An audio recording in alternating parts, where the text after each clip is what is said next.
देश के हित में कई कठोर निर्णय लेने पड़ते हैं, उनके लिए हमें संवैधानिक बदलाव करने पड़ते हैं। अगर संविधान के अंदर हमें कोई बदलाव करना होता है तो आप में से कई लोग जानते हैं कि उसके लिए दोनों जो हमारे सदन है, लोकसभा और राज्यसभा, दोनों के उसके अंदर आमंत्रण चाहिए। लोकसभा में आज भारतीय जनता पार्टी और एनडीए का प्रचंड बहुमत है, उसमें कोई कमी नहीं है, लेकिन राज्यसभा में आज भी हमारी मेजोरिटी।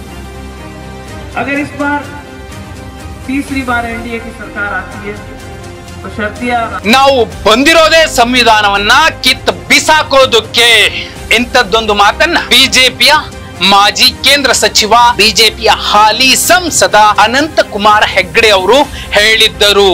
ಈ ವಿಚಾರ ಬಹುದೊಡ್ಡ ವಿವಾದವಾಗಿತ್ತು. ಅದರಲ್ಲೂ ಮುಖ್ಯವಾಗಿ ಬಾಬಾ ಸಾಹೇಬ್ ಭೀಮ್ರಾವ್ ಅಂಬೇಡ್ಕರ್ ಅವರು ಕೊಟ್ಟಂತಹ ಪವಿತ್ರ ಗ್ರಂಥ ಸಂವಿಧಾನವನ್ನೇ ಬದಲಿಸ್ತಾರೆ ಅನ್ನೋ ಕಾರಣಕ್ಕೆ ಸಮಸ್ತ ಅಲ್ಪಸಂಖ್ಯಾತರು ಇರಬಹುದು, ಹಿಂದುಳಿದವರು ಇರಬಹುದು, ದಲಿತರು ಇರಬಹುದು, ಬಾಬಾ ಸಾಹೇಬ್ರನ್ನ ದೇವರಿಗಿಂತ ಹೆಚ್ಚಿನ ಸ್ಥಾನದಲ್ಲಿಟ್ಟು ಪೂಜಿಸುವ, ಗೌರವಿಸುವ, ಆರಾಧಿಸುವ, ಅಭಿಮಾನದಿಂದ ನೋಡುವಂತಹ ಬಹು ಜನ ಅನಂತ್ ಕುಮಾರ್ ಹೆಗ್ಡೆ ಅವರ ಹೇಳಿಕೆಯನ್ನ ಖಂಡಿಸಿದ್ರು, ಅವರ ಪಕ್ಷದ ವಿರುದ್ಧ ಮುಗಿಬಿದ್ದಿದ್ರು. ಆ ಪ್ರಕರಣ ಮಾಸೋಕೆ ಮುಂಚೆನೆ ಸಾಕ್ಷಾತ್ ಅನಂತ್ ಕುಮಾರ್ ಹೆಗ್ಡೆ ಅವರು ಆ ವಿಚಾರಕ್ಕೆ ಒಂದು ಒಲ್ಲದ ಮನಸ್ಸಿನಿಂದ ಕ್ಷಮೆಯನ್ನ ಕೇಳಿದ ಮೇಲೆ ಬಿಜೆಪಿಯ ಅಭ್ಯರ್ಥಿ ಈ ಸಲ ಬಹುದೊಡ್ಡ ಪ್ರಚಂಡ ಬಹುಮತ ಸಿಕ್ಕರೆ ನಾವು ಬಹುದೊಡ್ಡ ಬದಲಾವಣೆಯನ್ನ ಮಾಡ್ತೀವಿ, ಸಂವಿಧಾನವನ್ನ ಬದಲಿಸ್ತೀವಿ ಎನ್ನುವಂತಹ ಮಾತನ್ನ ಮತ್ತೆ ಹೇಳಿದ್ದಾರೆ.